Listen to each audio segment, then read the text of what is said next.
오늘 하나님께서 우리에게 주시는 말씀 함께 보겠습니다. 마가복음 8장 27절로 38절 말씀입니다. 마가복음 8장 27절로 38절 말씀입니다. 함께 마가복음 8장 27절로 38절 말씀 다 같이 읽겠습니다.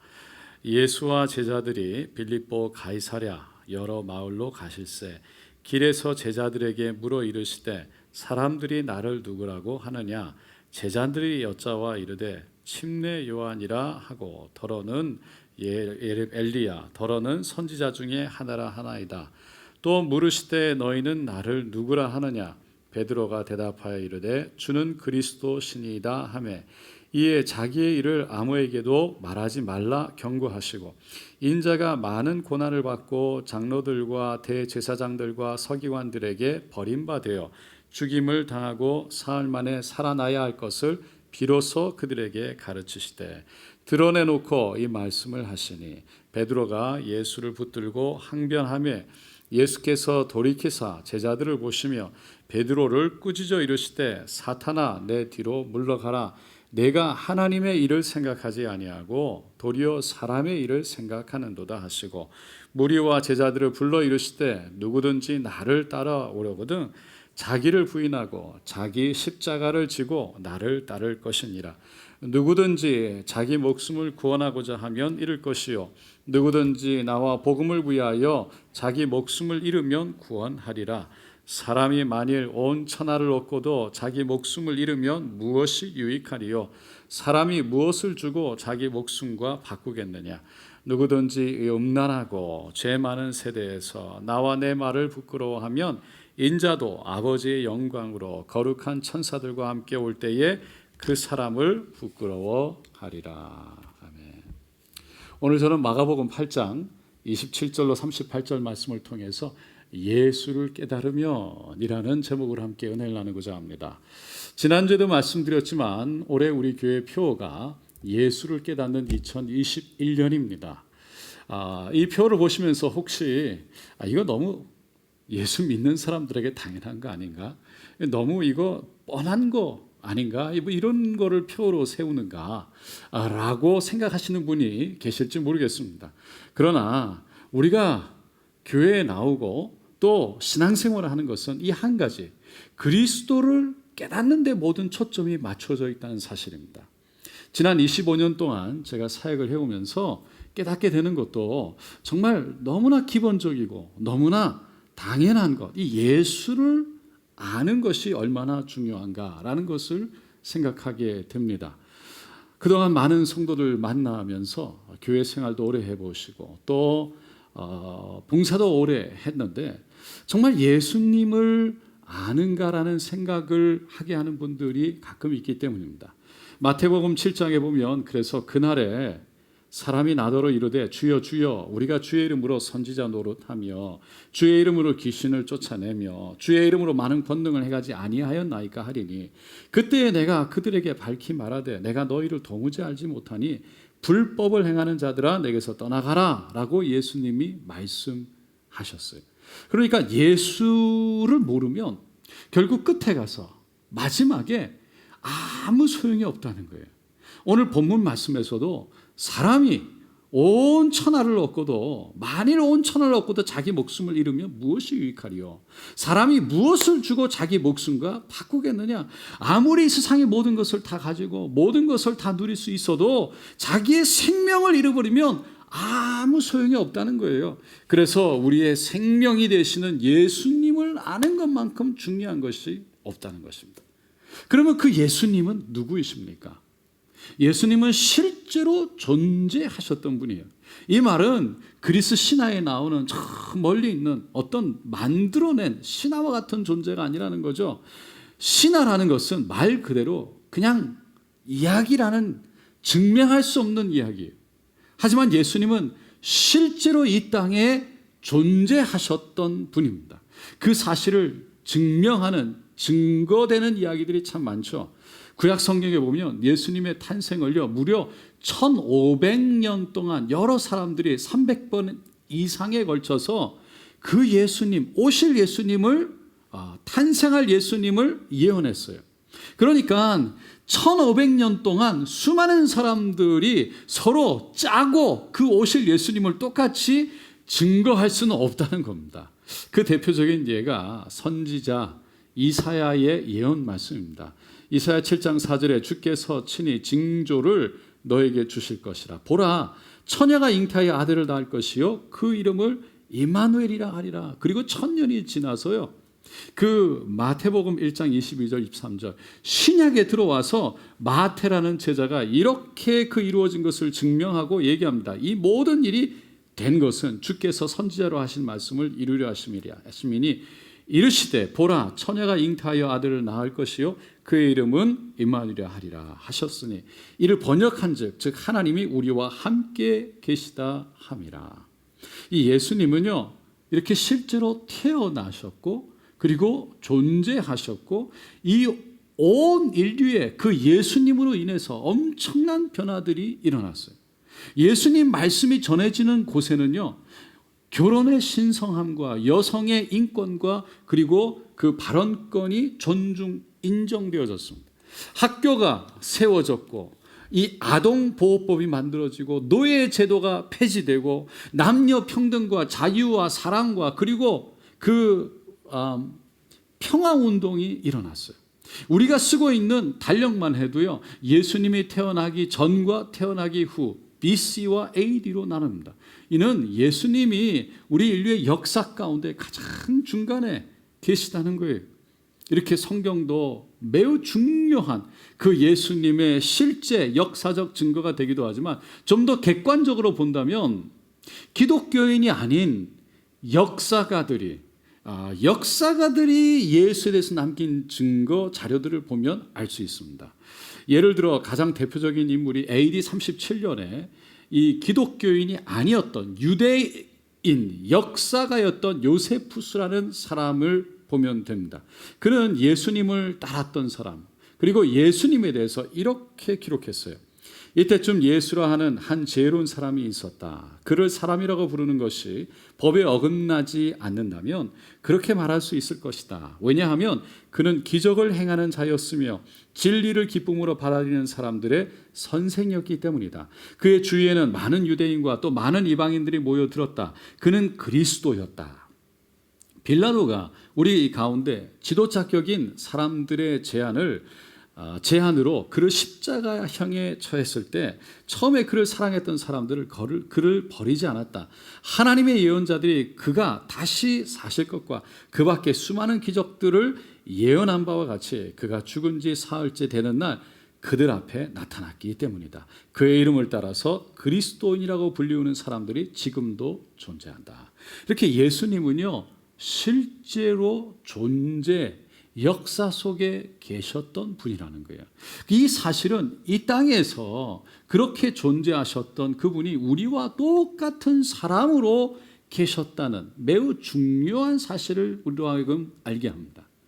그러면 예수님은 그렇게 이 땅에 우리와 똑같은 분으로 존재하셨는데 그분의 또 다른 진정한 누구인가에 대한 그 정체성은 바로 창조 전부터 태초부터 계셨던 창조주 하나님이시라는 거예요. 골로새서 1장에 보니까 그는 보이지 아니하는 하나님의 형상이시요 모든 피조물보다 먼저 나신 이시니 만물이 그에게서 창조되되 하늘과 땅에서 보이는 것들과 보이지 않는 것들과 혹은 왕권들이나 주권들이나 통치자들이나 권세들이나 만물이 다 그로 말미암고 그를 위하여 창조되었다라고 말합니다. 예수님은 태초부터 계셨던 곧 하나님이시고요, 이 땅에 온전한 우리와 똑같은 인간으로 오셨다는 거예요. 그것을 사도 바울은 빌립보서 2장에 2절부터 6절까지 이렇게 설명합니다. 그는 근본 하나님의 본체시나 하나님과 동등됨을 취할 것을 여기지 아니하시고 오히려 자기를 비워 종의 형체를 가지사 사람들과 같이 되셨고 사람의 모양으로 나타나사 자기를 낮추시고 죽기까지 복종하셨으니 곧 십자가에 죽으심이라. 예수님은 원래 하나님이시라는 거예요. 그런데 자신을 비우시고 사람의 모습으로 이 땅에 오셔서 겸손히 십자가를 지시고 우리를 위해 거기에서 죽으셨다는 겁니다. 그분이 바로 예수님이라는 거예요. 그러면 이 예수님을 요즘 우리가 어성경을 통해서 읽고 있는 사복음서 마태, 마가, 누가, 요한복음에서 말하고 있는, 다시 말해서 예수님 옆에서 가장 가까이서 보았던, 가장 예수님과 함께 했던 그 4명의 제자들이 말하는 예수님, 마태, 마가, 누가, 요한이 말하는 그 예수님은 누구라고 말할까요?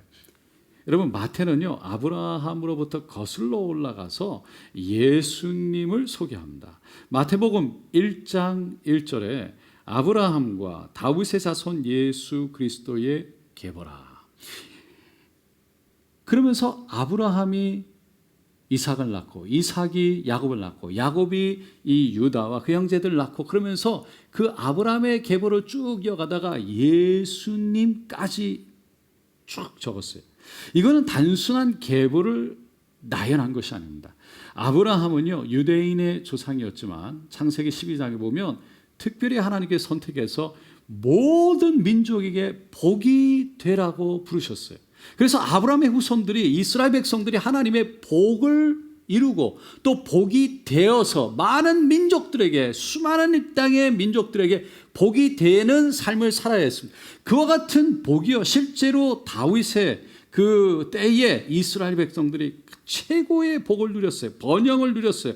다스림과 통치 속에 그 다윗 안에서 누렸던 겁니다. 그러니까 예수님은요, 그렇게 그 다윗을 통해 이뤘던 그 복을 모든 민족에게 나눠야 했지만 이스라엘 백성들이 그것을 하지 못하고 하나님의 뜻에 부합하지 못해서 결국 예수님을 보내시는데, 아브라함에게 허락하셨던 복이 되는, 복의 근원이 되시는 예수님은 이 땅에 오셔서 다윗과 같이 통치와 다스림 가운데 하나님의 복을 이 땅에 증거하실 복의 근원 되신, 그리고 다스리시는 왕으로 오신 예수님을 마태는 소개한 겁니다.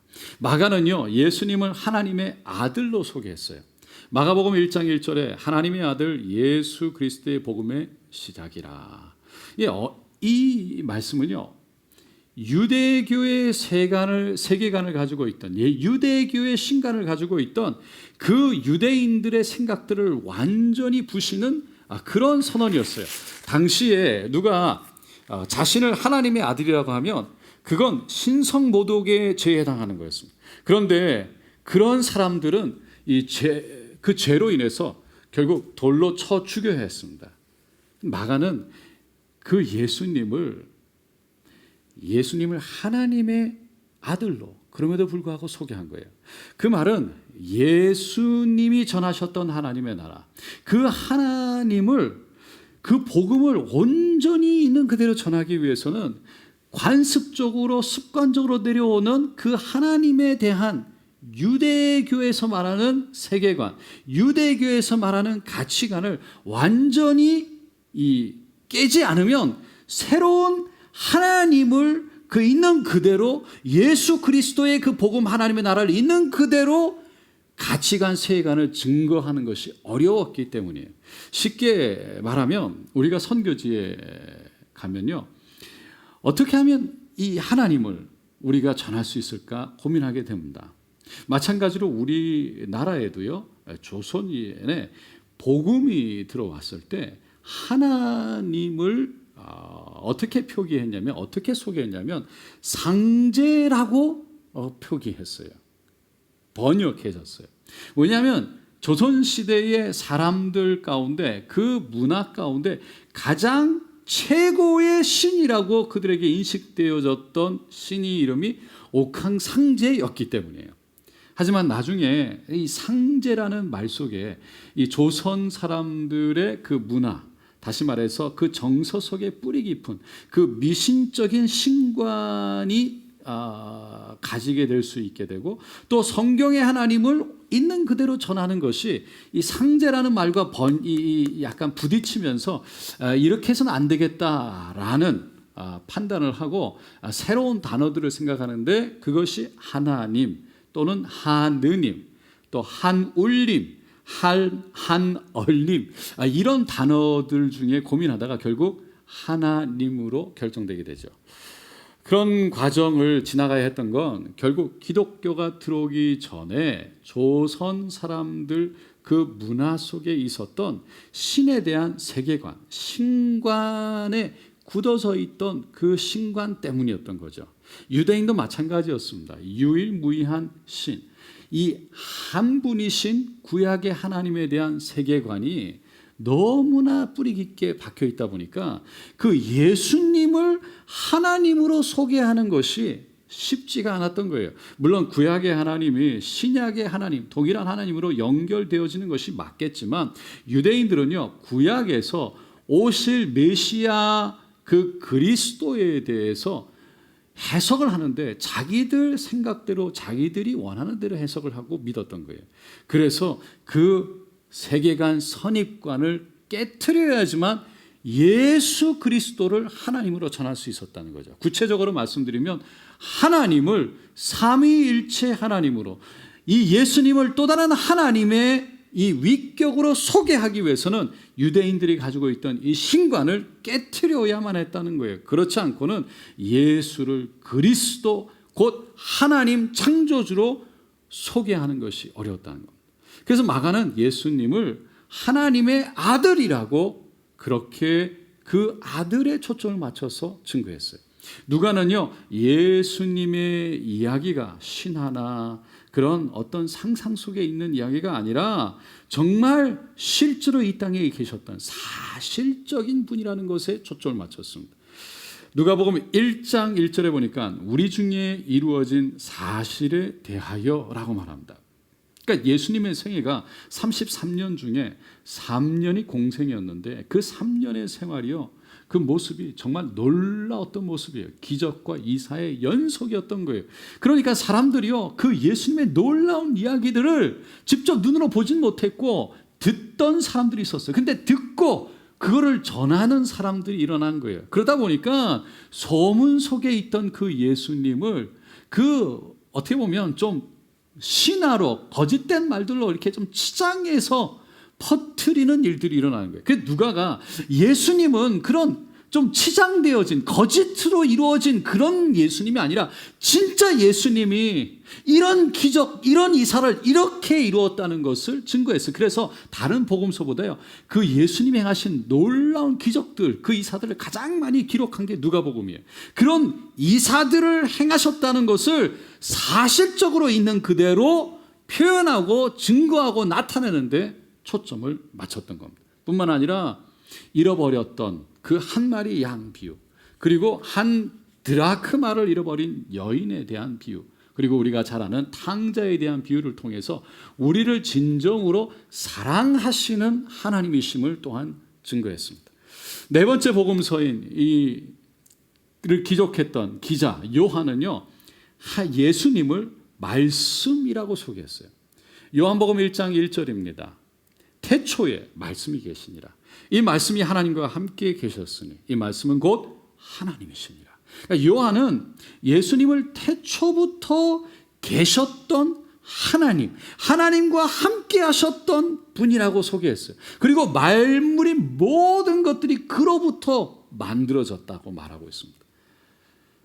그러면서 그분을 말씀이라고 소개해요. 예수님을 말씀이라고 불렀던 이유는요, 예수님이 이 땅에 오셨고 행하셨고 가르치셨고 그리고 죽으셨고 부활하시는 그 모든 일 가운데에서 정말 하나님이 전하고자 했던 그 메시지가 예수님이 전하셨던 말씀인 것뿐만 아니라 실제로 예수님 그 자체가, 그분 인격, 그분 자체가 바로 하나님의 말씀, 하나님의 우리를 향한 메시지라는 것을 요한이 깨달았기 때문이에요.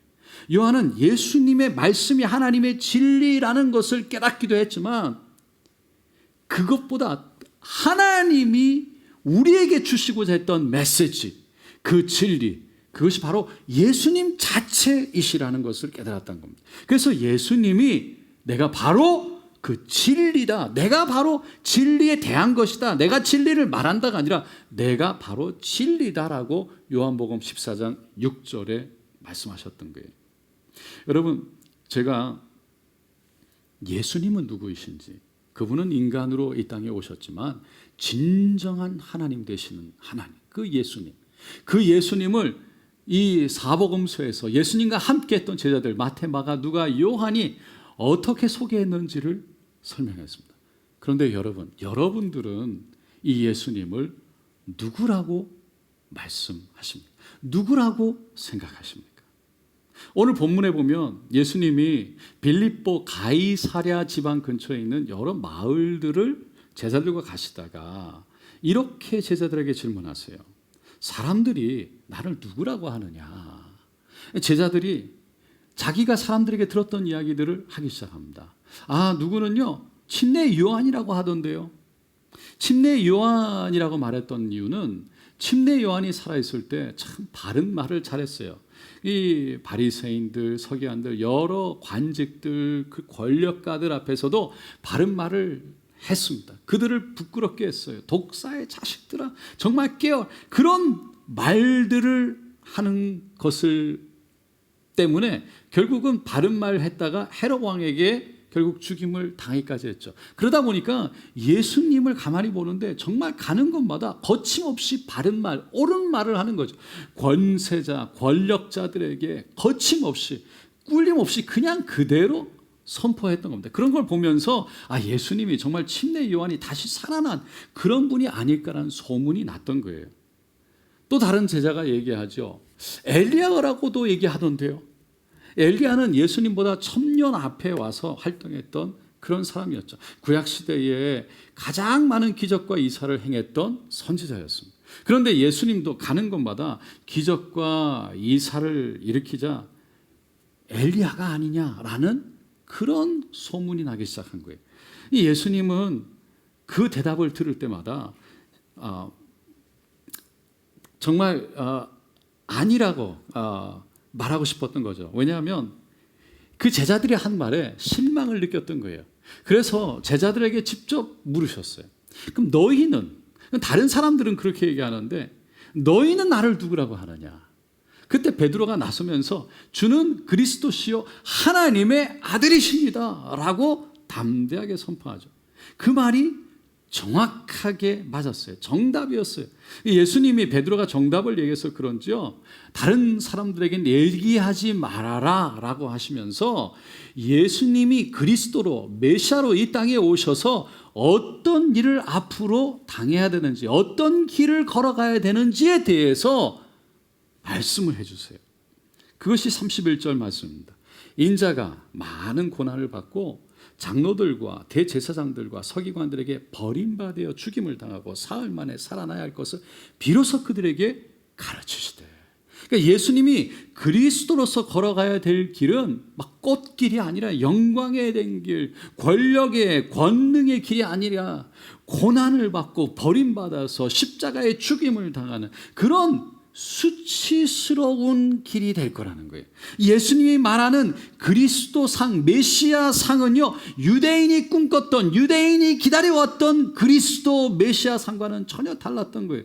그들이 가졌던 메시아상은요, 이 이스라엘을 로마로부터 이 압제에서 자유케 하고 그 고대 다윗의 그 놀라웠던 영광을 다시 재건하고 회복시키며 이 땅에서 그들만을 위한 왕으로 세워지시는 거였어요.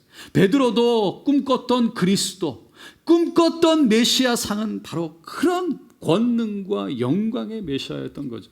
그래서 예수님이 자신은 고난과 수치의 메시아가 될 것이다, 그런 길을 갈 것이다 했을 때 도저히 그걸 받아들일 수가 없었어요. 그래서 32절에 드러내놓고 예수님이 이 말씀을 하시니 베드로가 예수를 붙잡고 항변하며, 붙잡고 아니 어떻게 이럴 수 있습니까? 라고 붙들고 따졌다는 거죠. 그런 베드로를 향해서 예수님이요 꾸짖으셨습니다. 사탄아, 내 뒤로 물러가라. 내가 하나님의 일을 생각하지 아니하고 도리어 사람의 일을 생각하는도다. 내 뒤로 물러가라. Get behind me. 내 뒤로 와라. 내 뒤에 서라. 라고 하는 것은요, 예수님을 가장 먼저 앞에, 예수님이 가장 앞에 서야 된다는 것을 말하고 있는 거예요. 사단은 예수님을 자기 뒤에 두라고 한 거예요. 베드로 자신이 더 먼저 예수님보다 앞서 가라고 말한 거예요. 그렇게 유혹한 거죠. 예수님이 영광과 권능의 길에 서야 그렇게 이스라엘이 로마로부터 해방이 되고 왕으로, 근엄한 왕으로 세워져야 자기도 한자리를 하고, 그래야 이때까지 고생하며 따라다녔던 그 일들이 보상을 받고 좀 위안을 받고 보람도 있을 거라는 그 유혹이, 그 생각이 들었던 거죠. 여러분, 우리도 예수님을 안다고 하지만 분명히 그리스도시요 살아계신 하나님의 아들입니다 고백함에도 불구하고 베드로처럼 혹시 그 예수님을 내가 원하는 예수님, 내가 생각하는 하나님 메시아로 그려놓고 그분을 바라보며 믿지는 않는가요? 여러분은 어떤 예수님을 믿으세요? 여러분이 바라보는 예수님은 어떤 분이십니까? 무조건 예수님을 바라보고 예수님을 따라가면, 예수님을 믿으면, 예수님을 신뢰한다고 하면 무조건 성공하고 무조건 돈 잘 벌고 무조건 출세시켜주는 그런 예수님입니까? 무조건 치료해주고 무조건 축복받기 위해서 그냥 잘되게 하는 그런 예수님입니까? 그러니까 나의 승리, 나의 축복, 나의 기쁨, 나의 성공을 위해서 존재하는 그런 하나님을 믿느냐는 거예요. 아니면 너무나도 무섭고 저 멀리 있는 그런 하나님, 조금만 잘못해도 인상을 쓰고 정말 벌을 주시는, 야단을 치시는 그런 하나님, 그런 하나님이 여러분의 하나님으로 보이십니까? 여러분, 우리가 믿는 정말 그 성경이 말하는 하나님은요, 좋으신 하나님인 줄로 믿습니다. 그분은 사랑이세요. 그래서 그분은 우리를 사랑하시기 때문에 좋은 것 주시기를 원하세요. 우리를 향한 그분의 생각은 재앙이 아니고 분명히 평안이라고 말하고 있습니다. 하지만 그분은 사랑을 주시는 정도가 아니라 바로 그분 자체가 사랑이시고, 그분이 우리에게 치료를 주시는 정도의 그 분이 아니라 치료 그 자체이시고, 축복을 주시는 정도의 분이 아니라 바로 축복 그 자체이시라는 거예요. 그래서 그분을 정말 알면, 그분과 함께하면, 진정으로 그분 안에 있으면, 그분이 우리 안에 오면 평안이 있고, 그분을 만나면 치유가 임하고, 그분이 우리와 함께하면 그분으로 인해서 그분이 우리 안에 기쁨으로, 그분이 우리 안에 그 자체가 감사가 되고, 바로 그분의 인도함을 받으면 어떠한 상황과 환경 속에서도 바로 그분 때문에 소망이 넘치고 우리에게 진정한 새로운 용기와 힘이 일어나게 된다는 거예요. 왜냐하면 그분이 바로 곧 길이고 진리이고 생명이시기 때문에, 길에 대한 분이 아니고, 길을 가르쳐주는 분이 아니고, 그분이 진리에 대해서 말씀하는 분이 아니고, 그분이 생명을 주시는 분이 아니라 바로 그분이 길이, 진리, 생명 자체라는 겁니다. 이 진리를 알게 되면, 정말 예수님이 누군지 알게 되면 그 예수님이 너무나 귀하고 소중하고 그분을 환영하고 인정하고 모셔드릴 수밖에 없어요. 그리고 그분을 함께 하고 싶은 거예요. 다시 말해서 그분이 가는 곳에 내가 있고 싶고, 그분이 가는 곳에 내가 따라가고 싶어지는 거예요. 그래서 예수님이요, 제자들에게 34절 35절에 바로 그분이 누구인지를 얘기하면서 이렇게 말씀합니다. 다 같이 읽겠습니다. 무리와 제자들을 불러 이르시되 누구든지 나를 따라오려거든 자기를 부인하고 자기 십자가를 지고 나를 따를 것이니라. 누구든지 자기 목숨을 구원하고자 하면 잃을 것이요 누구든지 나와 복음을 위하여 자기 목숨을 잃으면 구원하리라. 그러니까 예수님을 정말 알게 되면, 누군지 알면 예수님이 정말 그 마음 가운데 찾아오면 예수님을 따라가고 싶어지는 거예요. 그런데 내가 정말 그 예수님을 알고 따라가고 싶어지면 따라올 텐데, 따라올 때에 해야 되는 것이 뭐냐면 자기를 부인하고 십자가를 져야 된다는 거예요. 이 말은요, 내가 생각하는 예수님, 내가 원하는 예수님 만들어 놓고 예수님 믿습니다 라고 한다고 다 되는 게 아니라는 거예요.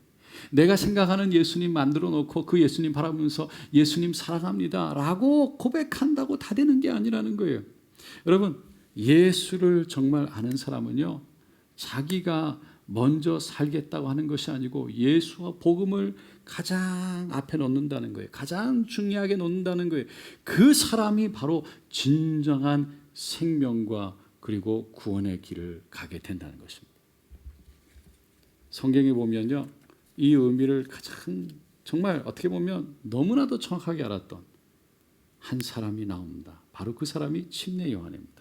침례 요한은 그 당시에 수많은 사람들에게 인기가 있었고요, 많은 사람들에게 영향력을 끼쳤어요. 그 많은 사람들이 와서 침례 요한에게 직접 이렇게 물었죠. 당신이 우리 이스라엘이 그렇게 기다려오던 바로 그분입니까? 메시아입니까? 그리스도입니까? 아니면 엘리야입니까? 이렇게 물었어요.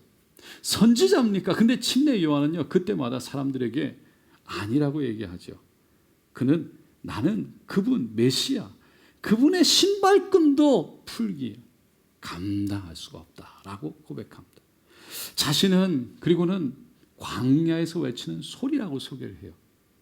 광야에서 한번 외치고 사라져버리는 그런 소리라고 고백할 수 있었던, 소개할 수 있었던 이유는 바로 예수님이 정말 누구신지, 그리고 그분이 전하는 복음, 그분의 천국, 그 하늘나라가 무엇인지를 정확하게 알았고, 그리고 그분 앞에서 자기 자신이 누구인지 정확하게 알았기 때문입니다. 여러분, 우리는 구원을 받았다고 말합니다. 우리는 그리스도라고, 예수가 그리스도라고 얘기를 합니다. 그런데 혹시 우리는 반쪽짜리 신앙 안에 머물러 있지는 않는지요? 예수를 한다고 하지만 그분 말씀 앞에는 정말 그분을 따라가지 않는, 그분 앞에 순종하지 않는 그런 신앙. 하나님의 나라가 중요한 것이 아니라, 그분의 복음이 중요한 것이 아니라, 예수가 소중한 것이 아니라, 예수보다 내가 더 중요하고, 내 가정이 더 소중하고, 내가 가진 것이, 내 물질이, 내 시간이, 내 건강이 더 예수보다 소중해서 앞에 세우고 그것을 누리려고 하는 신앙. 그래서 예수가 진짜 누구인지를 몰라서 반쪽짜리 신앙에 머물러 있지는 않는지 우리는 우리 자신을 돌아볼 필요가 있습니다. 오늘 본문으로 다시 돌아가서 예수님이요, 가이사랴 빌립보 가이사랴 여러 마을들을 가시는 도중에 제자들에게 사람들이 나를 누구라고 하느냐라고 물으셨다 그랬어요. 이 질문을 하셨던 곳은요, 예루살렘에 있는 거룩한 성전 아니었어요. 말씀을 읽고 나누는 그런 신앙생활하는 회당이 아니었어요. 빌립보 가이사랴라는 그 지방의 여러 마을들을 가는 도중이었어요. 빌립보 가이사랴라는 그 동네는요, 그 당시에 이 헬라, 로마 문화 속 영향권 속에서 여러 가지 우상들을 섬기는 신당들이 특별히 많았던, 그런 유독 많았던 곳이에요. 그러니까 예수님이 정말 누구인지에 대한 정체성에 대한 질문을 거룩한 성전 안이 아니라 온갖 우상과 온갖 죄악과 유혹이 넘치는 세상 한가운데서 질문하셨던 거예요. 여러분, 오늘날 하나님이 우리에게 너는 나를 누구라고 하느냐라는 이 질문도 교회 안에서 성도들 앞에서 신앙생활하기 쉬운 그 자리에서 하시는 것이 아니라 정말 온갖 유혹과 우상이 득실거리는 죄악이 넘치는 세상 한가운데서 하신다는 거예요. 그래서 오늘 본문에 보니까요, 38절에 누구든지 음란하고 죄 많은 세대에서 나와 내 말을 부끄러워하며, 이 세상에서예요, 인자도 아버지의 영광으로 거룩한 천사들과 함께 올 때에 그 사람을 부끄러워하리라, 그 사람을 모른다 하리라 라는 거예요. 여러분, 예수님보다 더 사랑하고 싶고, 예수님보다 더 좋아하고 싶은, 예수님보다 더 함께하고 싶은 그런 곳에서 너는 나를 누구라고 하느냐라고 예수님이 질문하신다는 겁니다. 그때 예수님은 그리스도시요 살아계신 하나님의 아들이십니다 라는 믿음의 고백과 함께 그 우리의 믿음대로 우리가 십자가를 지고 우리를 부인하고 주님을 따라가는 행함이 있는 그 신앙, 그 신앙이 진짜 살아있는 신앙이라고 말합니다. 끝으로 오늘 설교를 시작하면서 마태복음 7장에서 예수님이 많은 사람들이 정말 주여 주여 우리가 주의 이름으로 선지자 노릇하고 주의 이름으로 귀신을 쫓아내고 많은 권능을 행하지 않았습니까? 라고 하지만 내가 너를 도무지 알지 못하니 불법을 행하는 자들아 내게서 떠나가라 라고 한다고 그랬어요. 그러면서 마태복음 7장 21절에 그러면 누가 천국에 가는가? 누가 예수님이 아는 사람인가를 이렇게 말씀합니다. 7장 21절 다 같이 읽습니다. 나더러 주여 주여 하는 자마다 다 천국에 들어갈 것이 아니요 다만 하늘에 계신 내 아버지의 뜻대로 행하는 자라야 들어가리라. 주님이 아는 사람은요, 그분 뜻대로 행하는 사람이라는 거예요. 다시 말하면 주님을 아는 사람은요, 그분 뜻대로 행한다는 거예요. 사랑하는 성도 여러분, 사실 오늘 말씀을 준비하면서 오늘 말씀이 좀 너무 강한 것은 아닌가. 록다운 기간 다들 힘들고 어려운데 좀 위로가 되고 용기를 주는 말들, 그런 말씀을 전하는 것이 좀 좋지 않을까라는 고민도 했습니다. 하지만 이 록다운을 통해서 우리의 신앙이 해이해지기 쉬운 이때에 어떻게 보면 하나님으로부터 좀 멀어져서 그냥 세상에 느려진 세상 아니면은 그냥 세상 속에 더 바쁘게 살아가는 우리의 모습들 속에 진짜 다시 한번 복음을 생각하고 다시 한번 정말 예수가 누군지를 생각하고 우리 자신을 돌아보며 회개하는 그 영혼을 하나님이 찾으시는 이때라고 생각해서 오히려 복음을 더 깊이 있는 그대로 전하려고 노력했습니다. 사랑하는 성도 여러분, 예수님은요 이 땅에 오셔서 가장 먼저 외치셨던 말씀이 회개하라, 천국이 가까이 왔습니다 라고 말씀하셨어요.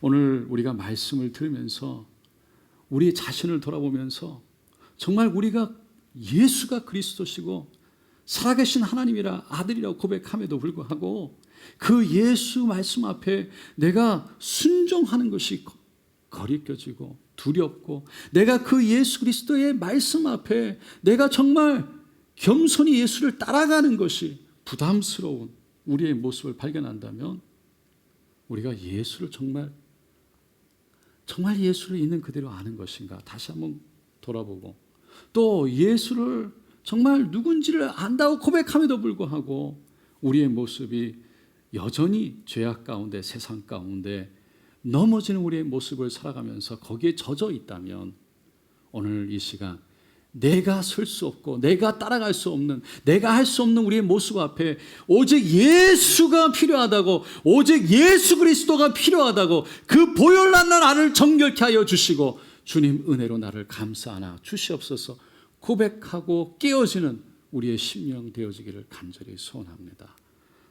오늘 이 복음이 예수님을 깊게 깨닫게 하는 이 축복이 저와 여러분 삶 가운데 함께 하시기를 예수님의 이름으로 축원드립니다.